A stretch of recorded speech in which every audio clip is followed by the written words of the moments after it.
Bonjour mesdames, bonsoir messieurs, salut tout le monde et une fois encore je vous dis bienvenue sur la page violence conjugale, on en parle. Sans mariage, on ne saurait parler de violence conjugale. Donc avant d'énoncer la problématique des violences conjugales, nous allons nous appesantir sur le mariage. Qu'est-ce que le mariage? Nous allons parler aujourd'hui du mariage proprement dit. Le but de notre page, de notre association, étant de régler la question de violence conjugale, on ne saurait y aller directement sans toutefois aborder au préalable la question de mariage, qui est l'endroit où est perpétré le phénomène social en question. À cet effet, nous essaierons de comprendre ensemble ce que c'est que le mariage, ses enjeux, et aussi le choix du partenaire. Retrouvons-nous juste après le générique.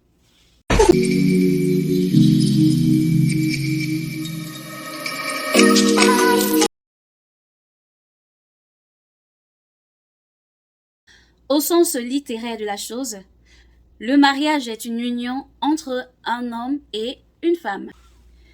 Et n'oublions surtout pas que, bibliquement, le mariage est un sacrement divin. Souvenons-nous du fameux verset du livre de la Genèse, au chapitre 2, verset 18, qui dit, je cite, « L'Éternel Dieu dit, il n'est pas bon que l'homme soit seul. Je lui ferai une aide semblable à lui. » Et plus loin encore, Dieu a institutionnalisé le mariage en disant, « L'homme quittera son père et sa mère, s'attachera à sa femme, et tous deux ne feront qu'une seule chair. » Confère Genèse chapitre 2, verset 24. C'est donc dire que le mariage est une union des cœurs et des esprits, un engagement solennel devant Dieu, d'être la chair de l'autre, son ami, son confident, son partenaire, en vue de continuer l'œuvre divine, en dépit des circonstances qui peuvent être fâcheuses ou bienheureuses. Donc nous convenons bien que le mariage est bel et bien une institution divine. Quand un homme et une femme se marient, cela signifie tout simplement qu'ils ont été appelés et ils ont répondu présent, acceptant ainsi de continuer l'œuvre divine qui recommande à travers le livre de la Genèse au chapitre 2, verset 28, que Dieu les bénit et Dieu leur dit « Soyez féconds, multipliez-vous, remplissez la terre, dominez sur les poissons de la mer et sur les oiseaux du ciel, et sur toute bête qui se meut sur la terre. » C'est donc d'un couple que naît la famille, et une famille se veut heureuse, épanouie, à accueillir et à bien éduquer sa progéniture dans le respect, le bon sens, la justice, l'amour de Dieu et celui du prochain. Donc, le mariage est un nid de bonheur. Cependant, le couple, la famille, peut faire face à des crises. Et que ces crises soient internes ou externes, semble fort plus que jamais, comme un seul homme, qu'ils doivent surmonter ces obstacles pour chercher des voies et moyens afin de pallier à ces difficultés, afin de résoudre leurs problèmes. Le couple doit se soutenir dans les bons comme dans les mauvais moments.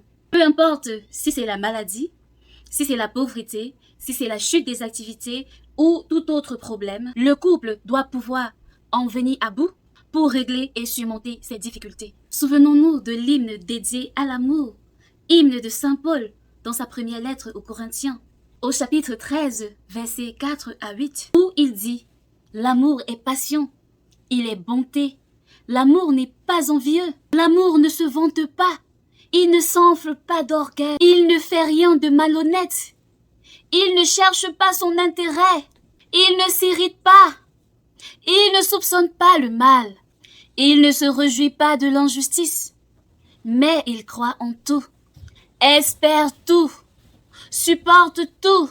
L'amour ne meurt jamais. » Et avec toutes ces recommandations au sujet de l'amour, et avec tout cet amour qui est amour et qui ne fait pas de mal, comment en arrivons-nous aux violences conjugales?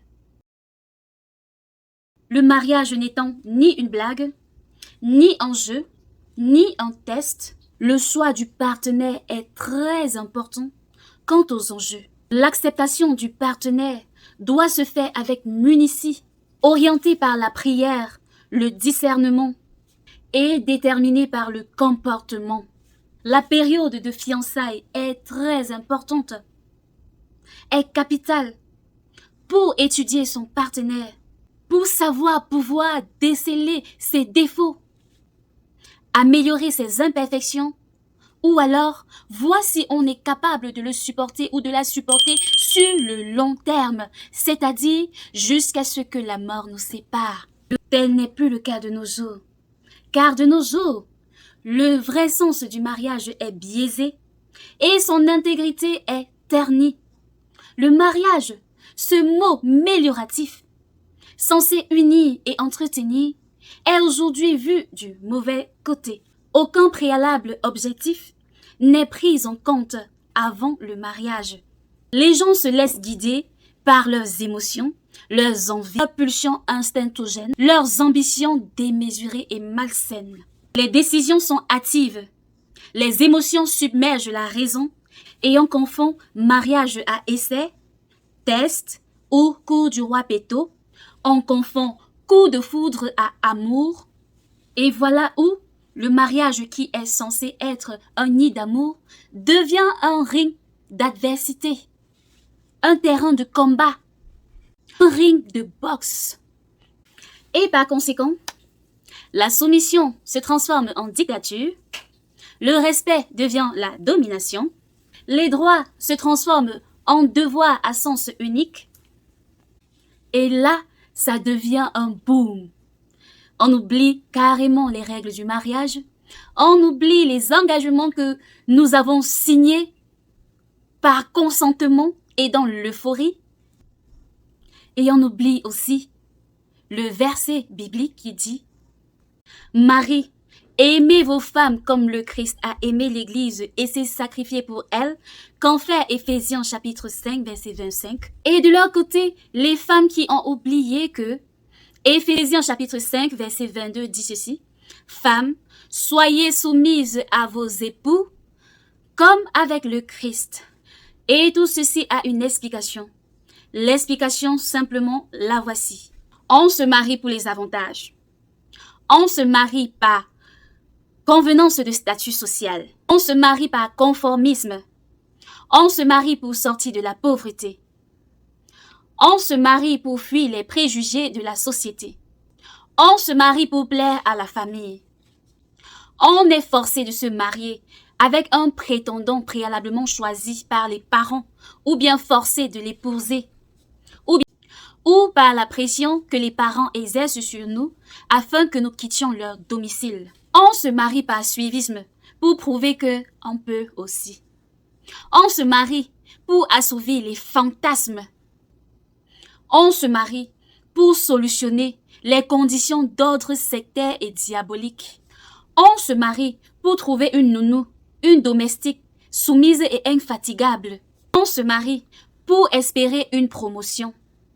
On se marie à la hâte, du genre « Bonjour, bonsoir, tu me plais, j'aimerais t'épouser. Veux-tu m'épouser? Oh oui, j'accepte avec grand plaisir. » Voilà. On se marie par coup de foudre, une attirance éphémère. On se marie pour avoir une alliance et la brandir, pour pouvoir narguer les autres et leur dire « Je suis madame telle ». On se marie par concurrence, parce que tel s'est marié, il faudrait que j'aille aussi me marier. C'est même quoi? Tel s'est marié, il faudrait aussi que je fasse pareil. On se marie pour chasser la solitude et avoir aussi la compagnie. On se marie pour avoir aussi de l'expérience, parce que au préalable, on a déjà projeté le divorce et que on va se préparer pour un autre mariage qui sera meilleur. On a déjà ça dans la tête. Donc, on se marie pour avoir de l'expérience pour le prochain mariage. Car on a déjà planifié dans la tête qu'on sera frivole. On a déjà planifié l'échec dans le mariage avant d'y mettre les pieds. On a déjà planifié de divorcer. Donc, avant d'entrer dans le mariage, on se dit préalablement que ce sera un échec. Or, ce n'est pas ça le mariage. Le mariage n'est pas l'amusement. Le mariage n'est pas la blague. Le mariage est une institution. On se marie par intérêt et on dit, c'est dans le foyer que je vais essayer de l'aimer. C'est comme ça qu'on projette de divorcer. Changeons. Parce que dans la même perspective, si on se marie ayant déjà projeté le divorce, c'est tout simplement parce qu'on veut une partie des biens qu'on n'a pas travaillé. Et ça s'appelle la cupidité. Donc, beaucoup se marient par cupidité. C'est donc ces nombreux comportements dégradants qui ternissent le nom du mariage, qui ternissent l'objectivité du mariage, qui ternissent la bonification du mariage, qui ternissent ce mot si mélioratif. Parce que de ces comportements irresponsables découlent des attitudes malfaisantes dans les foyers.